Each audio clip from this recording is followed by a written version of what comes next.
Hello and welcome to WHUS Stores. This is Bandyak with Timchak. I am Jakob, or Jake, and I am here with Elaine Rojas. Elaine Rojas is an independent artist and producer known for her outsider soul pop sound, deeply influenced by her path of recovery and self-discovery. On Two Step, the lead single from her upcoming album, she captures the dance that women do between vulnerability and raw sexual power. And that is a description from Elaine, who we have right here. Would you like to say hi? Hi. Oh, sorry, just a second. Hi, thank you for having me. There we go. I'm very excited to have you here, yeah. So for anyone who was around for the Similar Kind Julia Breen interview 2 weeks ago, Elaine is somebody I know through Julia, and so I've seen her live before, and I'm really excited to have her here to see her live again. Thank you. I know I met you at a Brooklyn show you played, and you were like the most ideal fan experience. Like when someone comes up to you after a show and is like, oh my gosh, that was so awesome, like I'm a fan now. Like that's just like music to any artist's ears. So when you reached out, it was like, no doubt I'll be here. Yeah, thank you so much for coming, because I know it's not always easy to make it. After that first show, I was like, wow, like I need to see her live again. Thanks. And this is like even better than seeing you like normal live. This is perfect. Intimate. Yeah, intimate. And shout out to Julia. I love her so much. Yes, Julia is Similar Kind. Julia, if you're listening, we love you. We love you. Sorry you couldn't make it. We're thinking of you. So, I know a lot of your music is very personal to sort of your recovery and your history with substance abuse, eating disorders, chronic illness, and trauma. Could you tell me a little bit about your relationship with music and how it's changed over time? Yeah, wow. When I started out pursuing music, I had addressed none of those things. Right. So that's such a cool way to put it. The relationship to the art has really changed. I mean, I will say, I think intuitively I was using music as a therapy from a young age and didn't realize that music was, helping me practice mindfulness, like meditation. It would allow me to hone in on one thing and, ultimately it was medicating anxiety, and I didn't know it from a young age. Also, like more research coming out about how vocals and singing actually calms the vagal nerve, which is connected to like trauma and having trauma response. So that too is crazy to be like, oh, I was singing from a young age for a reason. But to answer your question, like over time, I think I've just kept coming back to music because it feels like it really does meet me wherever I am. And I always think that's wild, that I could be really happy and put on the song that reflects that, or, if it's really hard, to put on something that makes it feel like I'm not alone in that emotionally. So yeah, music has always met me where I needed, and it's been really cool to feel like I'm continuing the other part of the cycle and creating, and hopefully like giving that to someone else, and that experience to someone else. It's pretty wild, because I never really thought I would end up here. But when I hear people say that, a song like Body Dysmorphia resonates, I'm like, that's really awesome. Yeah, absolutely. Yeah. Thank you I know I started out very strong there. So no, that's honestly, that's like so my speed. I love it. Like, let's just get into it. Absolutely, yeah. So when you say you want people to continue, I'm sorry, you just said it and I kind of lost the phrasing a little, but sort of continue with the journey through your music. Mm-hmm. Could you expand on that a little bit? Yeah, I mean, art in general is so wonderful because someone can make something and then it speaks to other people a million different ways in however we need it to, right? So I definitely don't want to project my exact life experiences on anyone that, picks up my music. But I think that there's like a deeper truth in the stuff that I talk about, which is, it's kind of the name of my EP, like that came out a year and a half ago. The truth that stings before it heals. It's like looking at those uncomfortable things in ourselves and like finding light, finding grace. I think my favorite artists, whether it's music or poetry or, you know, painting, like they do that. They're not afraid of the messy and the yucky and the things that, you know, we do all the things we can to avoid with outside stimulation. Like they look at it head on and create something that's pretty masterful in that process. So that's just what a girl's trying to do. Yeah. Convey suffering in a way people can relate to and expand on and hopefully get some joy out of. Yeah, absolutely. I mean, I feel like I definitely got some joy listening to your music. Thank you so much. Of course. That's awesome. Could you tell me a little bit more about The Truth That Stings Before It Heals? I know you have a new album coming out. Yeah. And we're absolutely going to be talking about that. Okay. But I want to talk about a little bit about your older work first, if that's okay. Absolutely. Because I know you've been putting music out, at least on Spotify, since 2019, right? Oh, yes. Yeah. Mm-hmm. Yeah.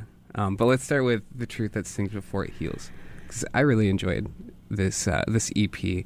Thank you. So what brought you here to this EP in 2024?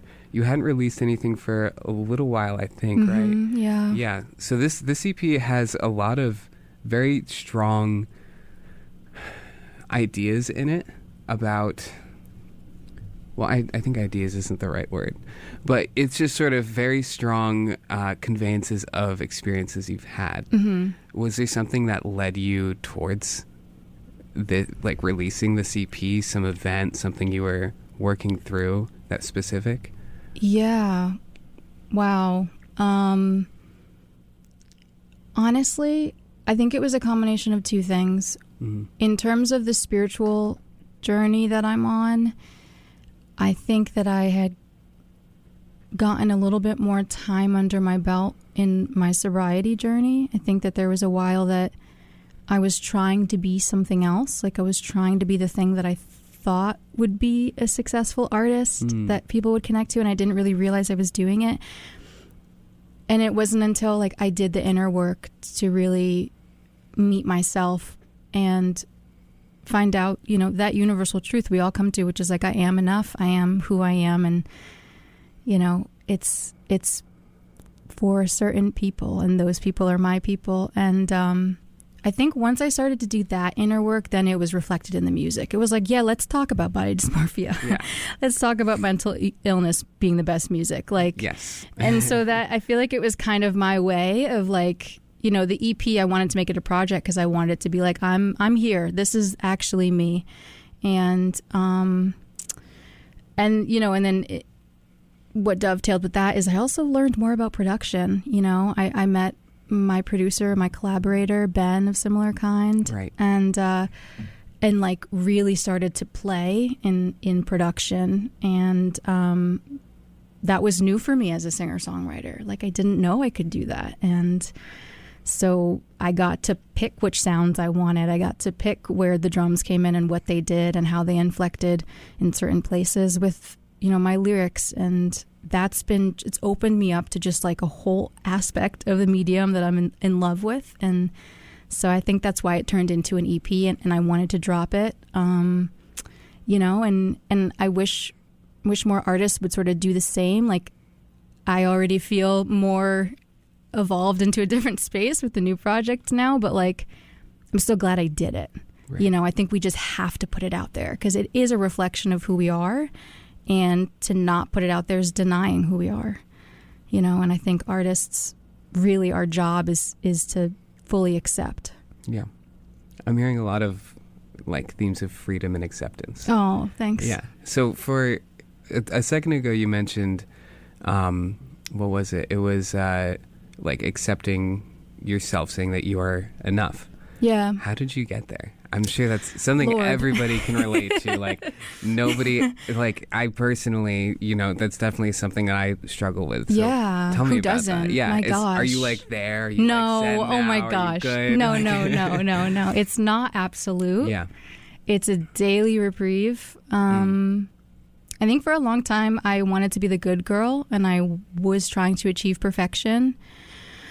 Oh man, and I think recovering from an eating disorder kind of asks you to break down all those walls, because like as soon as you stop, particularly for me it was anorexia, like as soon as you stop trying to manipulate how your body looks to be a certain aesthetic and like what we've been brainwashed to believe, you know, everything else kind of comes crumbling in, because you have to ask yourself the question like, well, why do I need to look that way?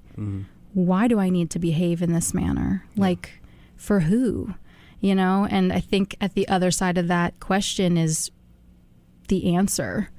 And it's different for everyone, but ultimately it's a daily thing.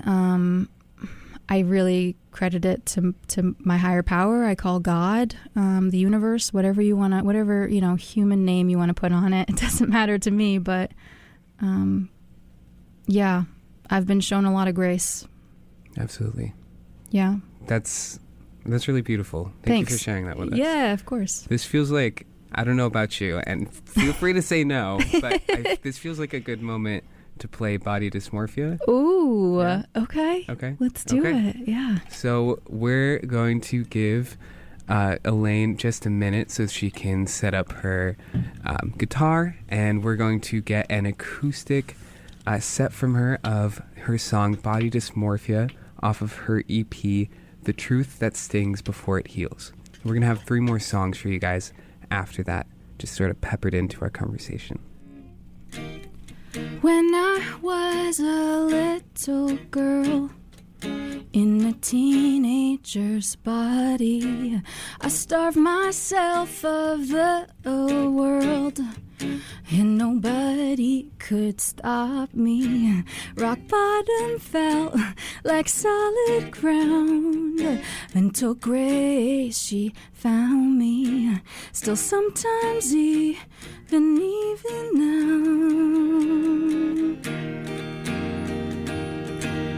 I see it from my window, I see it from my grave. When I count myself out, you say, I didn't notice, babe, I didn't notice. When I see you walking by, it's like you're looking at yourself from another place that don't see you right. Woo.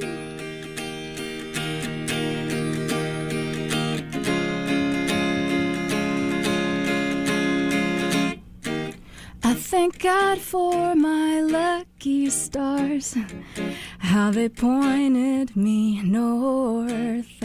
23 was pretty hard, outpatient summer tour. I tried my best to confess how the mirror spoke lies. They asked me how I wanted to live the rest of my life.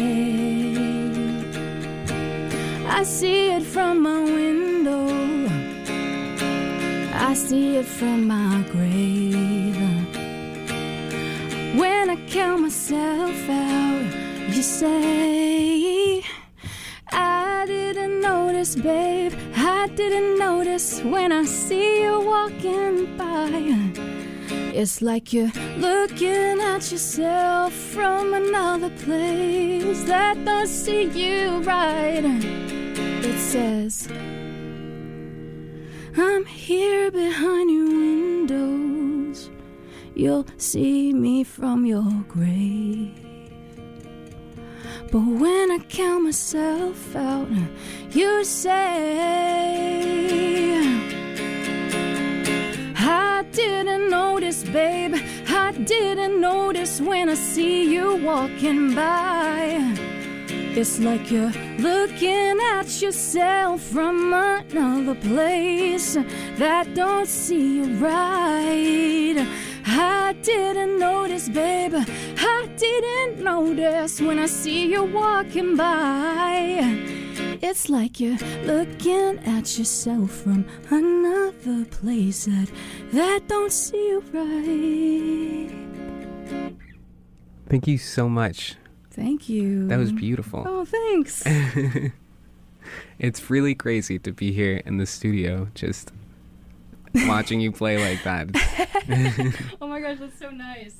Thank you for saying that. Yeah, of course. That was like the first thing I said on my story post when I was putting it on there. I was like, it's intimate, it's personal, and I'm so excited to see it in the studio. Oh, thank you. Oh, the studio is my favorite place. It makes sense as a producer, right? Yeah. Oh my gosh, I never want to like speak bad about live performance because I love live performance. Right. I think artists are different in that sense. Like there are some artists that are like, put me on stage. Like I could die without it. You know what I mean? And I feel that way about the studio. Like I don't know, maybe it's because I'm an introvert. Like just feeling like I'm in my bedroom. Yeah. Singing what I wrote and being able to say what I meant to say. Because it's like, I don't know, I wish artists spoke about this more. Like when I get up on stage, like I'm not 100% confident. Like I'm not superhuman. I get up there and I'm like, am I really doing this? Right. Like am I really up here talking about body dysmorphia? Like what are these people thinking? Like that totally comes up for me. So when I'm in the studio, I'm like, it's this container I get to create and I get to choose who's in and, you know, how we work. So anyway, I appreciate it. Thank you for having me. No, thank you for coming. You know, I have to say that the aspect of going on stage and talking about or singing about body dysmorphia and being so personal like that, you were kind of talking about it earlier where you're trying to control other people's perceptions of you. So I would imagine going on stage performing it would be so intense. Like that just sounds incredibly like, wow. Yeah. Oh my gosh. I feel so seen. Thank you for reflecting that. It kind of like, you know what I would compare it to? It's like asking an alcoholic to pour drinks. Right. Like every day. Like be a bartender. It's like, wait, why am I doing this? Yeah. I've actively tried to overcome this and now I'm putting myself on this stage and this platform and videos and pictures and like God, if anyone can hear this clip that maybe has recovered or is in recovery, like if I can do it, you can do it. It is possible. Like it is possible, but I have to take really good care of myself. Like my spiritual condition is like just as important as the food I put in my body, the people I surround myself with. Like otherwise I will go down that rabbit hole in my head of like, but I look like that. And that person didn't say this. And yeah, it's a journey for sure. Absolutely. And the studio, I have to say, it is very cozy. Yes. Oh my God, I love it here. Yeah. Especially with all the art on the walls and the CDs. Yeah. I definitely like the WHUS Story studio. No, it's sick. Yeah. Any artist should come. It's like, especially working with you, it's such a chill vibe. Thank you. Yeah. So talking about control, sort of, and like control of how people view you. I know you have a lot of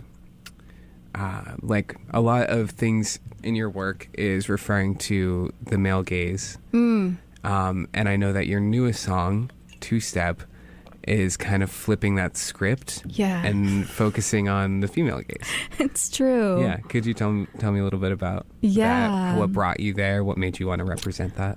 Whoa, it's so wild because I didn't really realize that I did that at first. You know, I wrote this song Don't Know for the EP that was about dismantling the male gaze, you know, internally and externally. And golly, like I feel like any woman goes through this, realizing how much has been fed to us from a young age. Like we already kind of spoke on it, what we're supposed to look like, how we're supposed to dress, how we're supposed to be, right? Like be flirty, be cute. Don't be too sexy though. You know what I mean? It's like this constant battle of like, don't be ditzy because no one will respect you. Like, oh, but you're too smart. We're intimidated now. Like, it's just, God, we could go down the list, you know? And I think Don't Know was kind of my letter to myself of like breaking out of that and deciding to not self-abandon anymore. Self-abandon. Yeah. And Two Step feels like my proclamation of that because I think that I didn't realize that I had internalized misogyny when it was like secretly I was saying to myself, like, oh, well, I can't dress sexy. Like, I can't lean into my sensuality because then I'm not going to be taken seriously. And it's like, hold on a second. That's giving someone else a lot of power. Yeah. And I wanted to play in a world where it was like, ooh, I can be a mess. I can be vulnerable. And I can feel like a whole Happy Meal, a whole snack. I can be both. And I hope we're moving into a world where like we can see women as both. And I think it's intimidating to people to be like, oh, here's this woman who feels herself but like knows what she wants, and like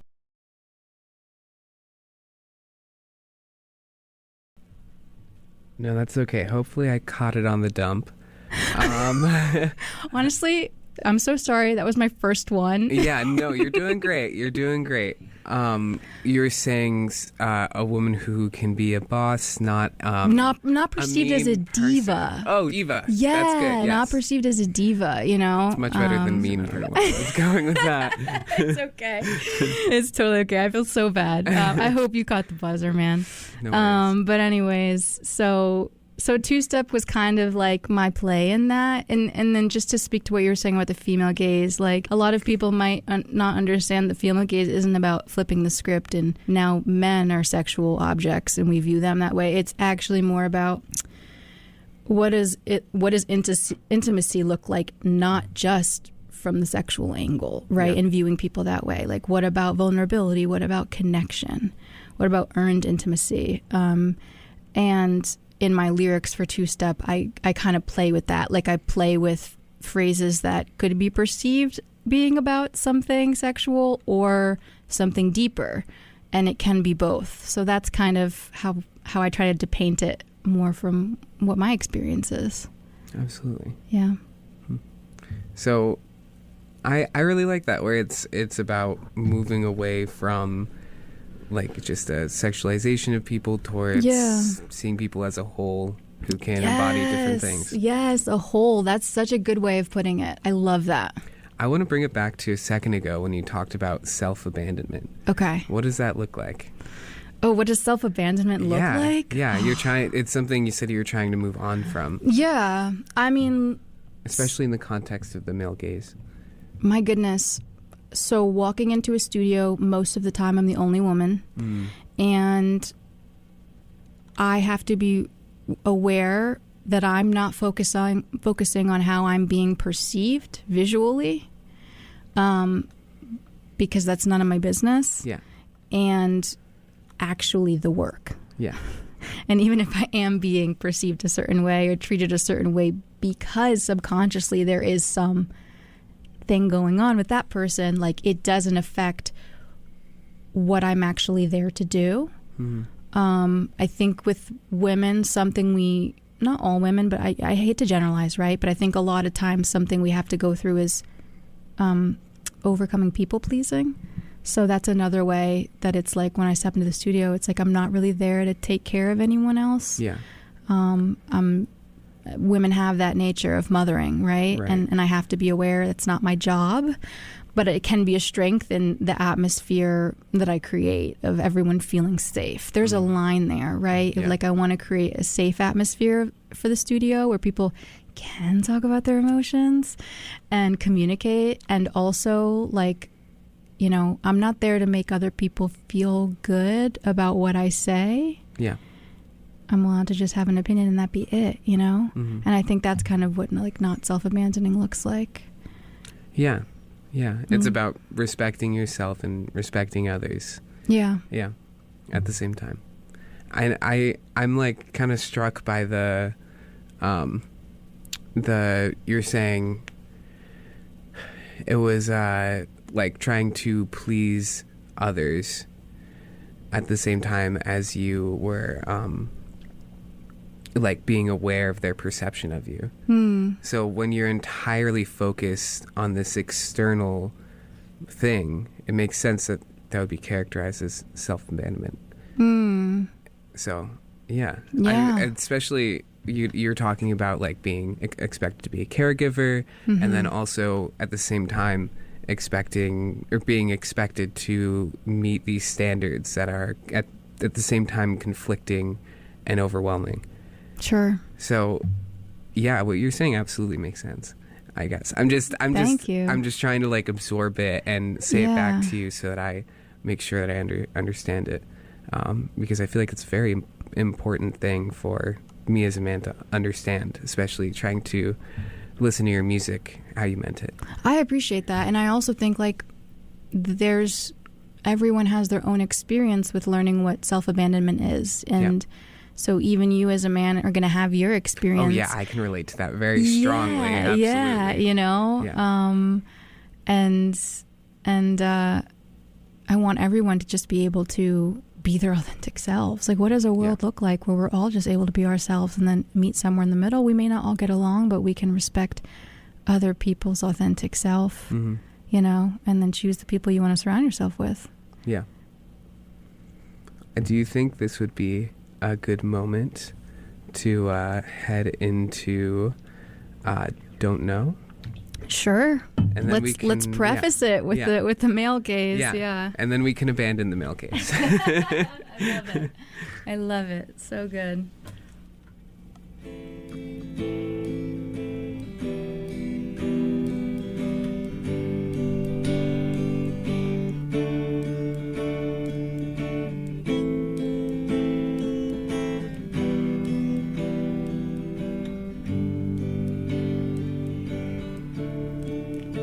If you don't know that you don't know, then you don't know that you don't know. If you don't know that you don't know, then you don't know.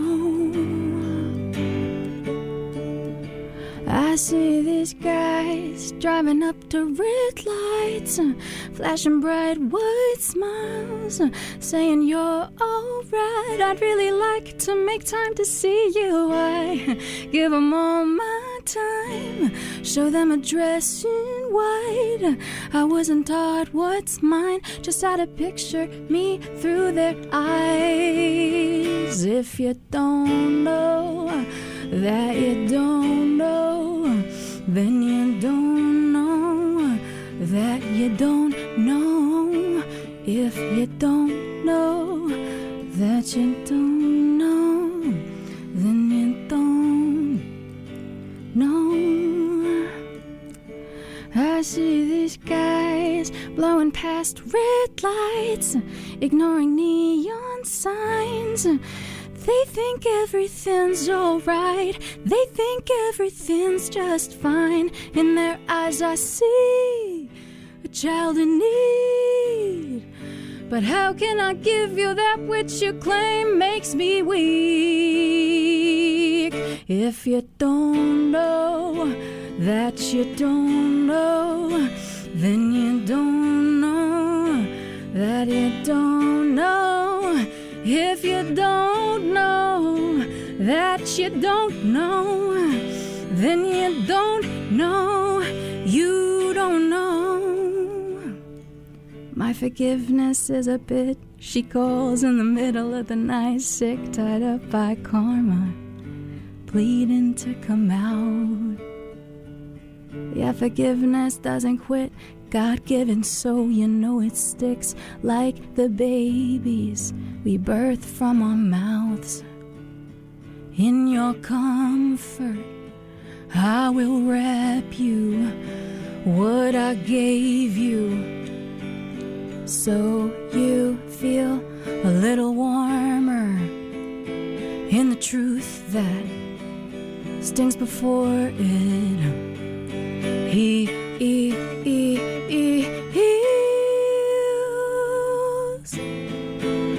So you don't know, so I must know, I must know.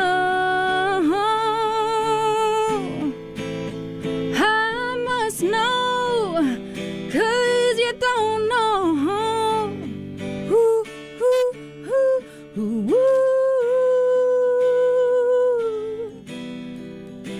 ooh, ooh, ooh, ooh, ooh, ooh.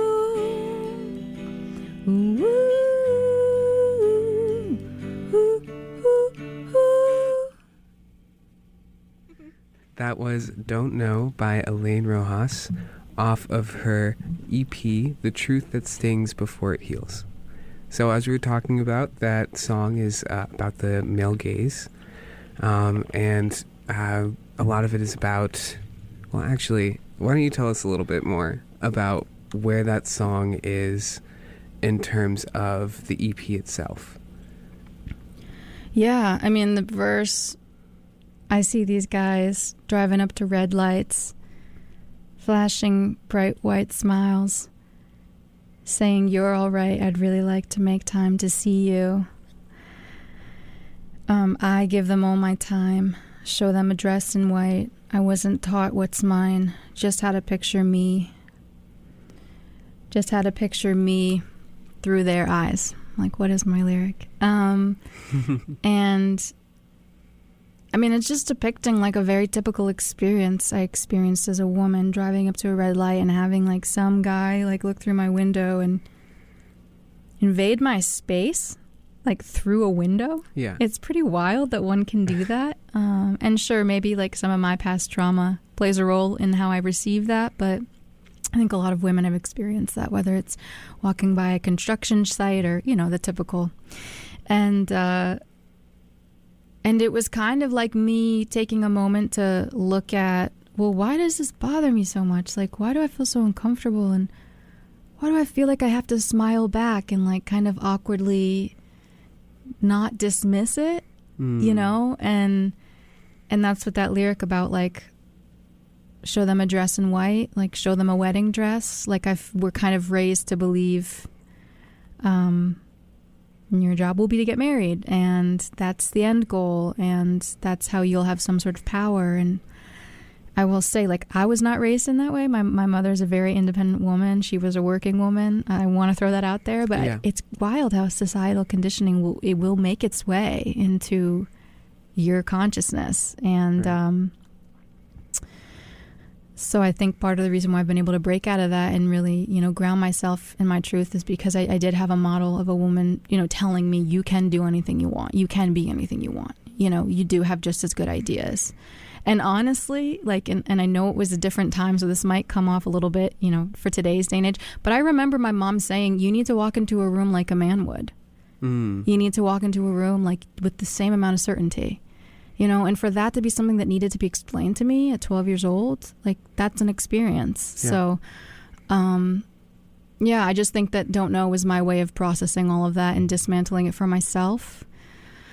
You know, and it's still a daily thing. For sure it comes up, but yeah, I hope that it will empower other women, maybe shed some light for, you know, someone who didn't realize that, oh, a girl could have that experience, a woman could have that experience. Yeah. I mean, you're talking about, like, despite having a mother who taught you all this, like, independence and was independent and powerful herself, it still seeped in throughout, like, just media and everything. I mean, if you look at what we consume, there's expectations put in everything. And those expectations can bleed into so much of your life. I feel like that's what a lot of this EP is. Is expectations placed upon you and how to escape those. Yeah, that's awesome. Thank you for saying that. Yeah. And like put in that phrasing, the truth that stings before it heals. I don't know. I think that makes a lot of sense. Yeah. For sure. Okay. So what was the inspiration for choosing an all-female band for the two-step music video? Oh. All right, so it's a good segue into two-step because I felt like two-step was sort of my way of saying I can be all the things and we can be all the things. Of course. And it felt like with the message being about reclaiming my body, my authorship, I wanted just an all-female cast. Absolutely. It just felt like, how could I do anything else? Yeah. You know? And so, Yeah, I'm like, actually, speaking of Julia from Similar Kind, she makes an appearance, just playing keys for me and singing some backups. And it was just like such a lovely, the coziest experience. Like, it was so eye-opening to me. Like, I will forever be grateful that those ladies showed up for me. And to have a set where it's like, we had a little powwow beforehand because I was feeling nervous because I knew that I was going to be performing in a way where I was in my body and I was, you know, feeling sexual and not sexualized, but like leaning into my sensuality. Like, I wanted to have the freedom to do that for parts of the music video. And we had a little powwow before the music video, like, and it was such an experience to kind of get into a circle and say like, okay, I'm feeling this way. I'm feeling a little nervous, this and that. And everyone's like, oh man, I totally get it. I'm feeling this way. And we just had this powwow where we were all able to connect and be like, all right, cool. I said a prayer over us, which was awesome. Just leave that negative stuff at the door and let's have fun. And it was just a space where we got to play. We had so much fun. We just played. And I think that came through in the music video. And I've had so many people since say to me, like, okay, so it's an all-female band now, right? Like, next time you play live, like, it's going to be an all-female band. I'm like, my gosh, I would love, so if you're listening and you play instruments and you play out live and you're a woman, I don't know, man. Her Instagram is Elaine Rojas Music. Exactly. Please hit her up. DMs are open. Please. Yes. Please. Yes. Love it. So... yeah, that actually sounds really beautiful. Just the like kind of letting go of it beforehand. I particularly like that you said a prayer. Took a moment to like let go of that control and give it to your higher power. Yeah, for sure. Super important for me. Yeah. I do that before everything. Yeah. Like stepping into this room, especially before the studio. I think working with others, it's like important to have that grounding for me. 'Cause I can get up in my head. Yeah. And like, just like I lock into like, why am I really here? Why are we really doing this? All right, let's do it. Yeah. You know? I do want to come back to two-step, but I am kind of curious about how this higher power has played into your life, on sort of when it made this like very strong appearance. 'Cause it sounds like it's really helpful for you. Yeah. Yeah. I mean, I grew up with, you know, my father's Catholic and my mother's was raised Catholic, and I would say she's spiritual. You know, there were always books around about everything. And so I do want to say there was a background, and I went to Quaker school growing up, and I love Quakerism. So that was certainly there. In terms of like the relationship I have with a higher power today, something shifted when I got sober at 21. Yeah. And, you know, it's a part of it. It's a part of it is, you know, you have to look at really difficult things about yourself, I think, when you get sober. And I think having something that you can go to that's safe and good. Yeah. And like you talked about acceptance, like accepting, you know, no matter how great parents we had or mentors or grandmother, grandfather, like we're humans and we're fallible. So I think for me, a higher power was about unconditional love. Wow. And it's continued to work for me. I really like to stress that, like, I don't have all the answers. I don't... You okay? Yes, excuse me. Do you need water? I have some right here. Okay, good. Let's keep going. Well, you know, I think that honestly, okay, I heard this phrase once. Someone said, I don't trust a spirituality that doesn't have dirt underneath its fingernails. And so I don't really like preaching. Like, I don't really like saying, oh, this is what it is and this is how it functions. It's so personal for everyone. And when it's all tied up tidy, it's like, that's not really a higher power I feel like I could go to. It feels like I have to earn something. Yeah. To be seen by that. And that's kind of the opposite of what I need. You're just talking about how what it gave you was that sense of unconditional love. Totally. Yeah. So, you know, it's different for everyone, and I definitely don't want to project my conception onto anyone, but it is love, it is grace, it is limitless, and it's a resource that serves all the things that I do. That's beautiful. Thanks. I don't know. I feel like that is a really good moment to play two-step. Really? Okay. What do you think? Sure. Okay. Let's do it. Okay.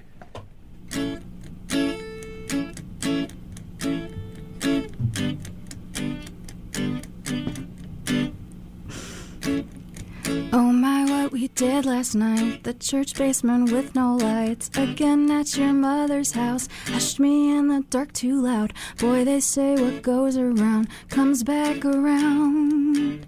So glad you came around. Two-step, you know I feel a mess or happy meal.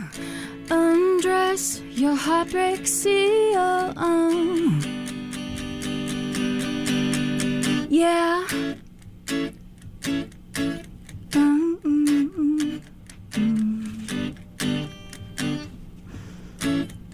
The ways you've come to know me, so good we split up bogey. Feel like I've seen the light now. I once was lost, but now I'm found. Boy, they say what goes around comes back around. So glad you came around. I really like the things you do to me, up and down. 3, 2, 1. We lift off Earth, orbit the moon, then back to the ground. Two-step, you know I feel a mess or happy meal. Undress your heartbreak seal. Two-step, you know I feel a mess or happy meal. Yeah, undress your heartbreak seal. Yeah.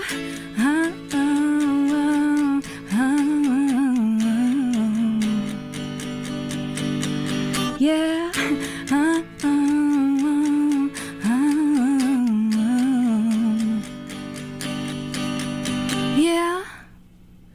That single is Two-Step. So, can you share with us what you are excited about in this upcoming album? Oh my gosh. Yes. Okay. Let's hear it. Dish. All right. What am I excited about? Okay, there's a couple things. I would say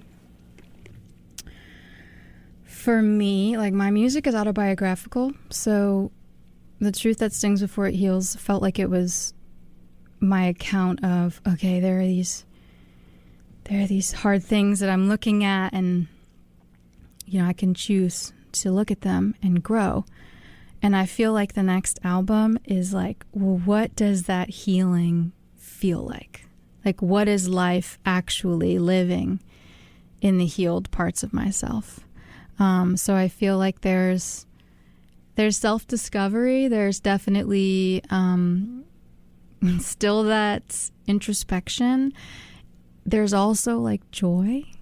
And that's kind of why I released Two-Step first, because I was like, I just want to put out like a feel good, like, come on, like, yeah. Yeah, absolutely. So I'm excited about that. I'm also I'm really excited about the soundscapes we're building, because I think people are going to be surprised. Like, why is that?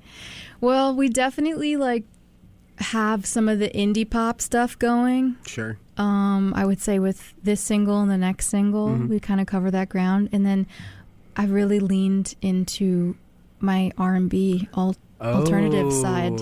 Okay. And I just get weird with some stuff, and I'm so excited. Like, I think people are going to be just surprised. Yeah. And I can't say, God, I wish I could say more, but yeah. No, you gotta keep it on the down low. Come on, you gotta keep it a surprise. Yeah. That's definitely a mix up, because you've been very sort of like indie acoustic, going back to your first like releases in 2019. Mm-hmm. What made you sort of switch up with the genre? And try something new. Yeah, I think that I have grown into myself more as a producer for this record. And so there was more experimentation on my own, like with my demos before I brought it into, with my producer and brought in any other session musicians. It was like there was a lot of experimentation I did. And I felt like the stuff that I was listening to, I was finally able to, it was coming out in that play. And so it's definitely always been there. Like I've always loved, people might listen to and I name like Hiatus Coyote as a main influence, and they're like, oh, where's the through line for that, So I've always loved a lot of these, more out there bands, and my music didn't really reflect that, which now I feel like this next record, it's more authentically me musically, which is really cool, because I've definitely always said what I meant, but this kind of feels like you get to make it all sound like not just the words. Totally. And that's not to say I didn't have that in the last record. Ben and I are a great team, and it's very collaborative. But you just grow as a person, you grow as an artist, and this feels like my best work. So it's amazing. I'm so excited. Oh, thank you. Yeah, I love Two Step right away. Thank you. It's very fun to see you guys just having fun in the music video. I can definitely tell. You guys were just jamming out. We were being so goofy and it was great. Okay, so when is your next single from this album coming out? Okay, so if you're listening to this right now, you are a real one. You are a fan. Right. Okay, so I will say that it's definitely going to be March. Okay. By the end of March, you will have the next single. Okay. Yeah, for sure. A little over a month. We got 5-ish weeks to wait. Okay? Yeah. I don't know if I can do it. You sure you can't play it for us right now? I mean, you know what? I will send it to you. You will? Early. Oh, my you had me on here. Yeah, okay, come on, man. Thank you so much. Yeah, you'll get to hear it first. Not me fangirling a lot.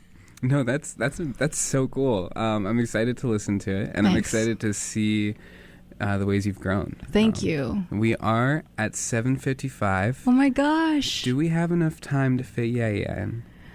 I think so. Yeah? Should we do it? Yeah, let's play, or I would love for you to play yourself out. All right, thank you. Yeah. It feels right to leave with yeah. I think so. So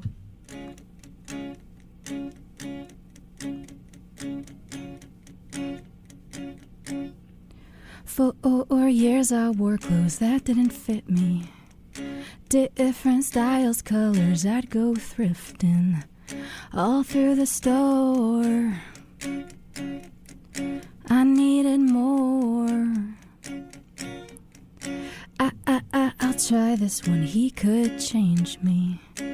Cover up what I've been seeing lately, but not anymore, yeah. Anymore, yeah. Pitch black Cadillac, tell you how I feel. You're sitting, holding space, those eyes close the deal. Oh, yeah. It makes me wonder if you're real.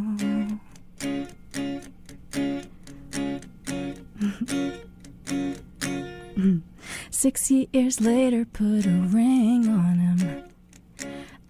I smile 'cause the love keeps burning on and on throughout the storms.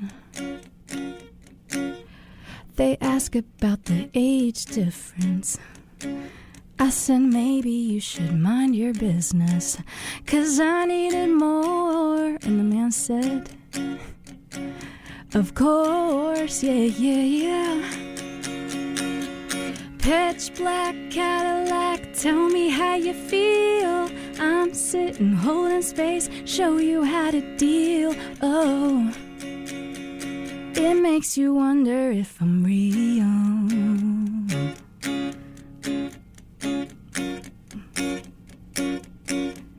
When all the waves are crashing round, I know who's gonna hold me down. Pitch black Cadillac, tell you how I feel. You're sitting, holding space, those eyes close the deal. Oh, yeah. It makes me wonder. I'm dressed down in black, tell me how it feels. Your eyes are lost in space, about to close the deal. Oh, yeah. Oh, yeah. It makes me wonder if you're real. Let me do this for all the listeners. Woo! Yeah! I know you're all in your cars / bedrooms / wherever you're listening to this, just like cheering away, because that was fantastic. Thank you. Thank you again so much for so coming much on fun. the show. Thank you. Yeah. This has been Elaine Rojas. Could you tell our listeners where they can find you, like your socials? Yeah, it's Elaine Rojas Music on everything. On everything. Okay. Yeah. Thank you so much, guys, for tuning in. This was a really fun session. This has been Banyak with Timchak on Thursdays at 7 p.m. Thank you so much. WHUS Stores out.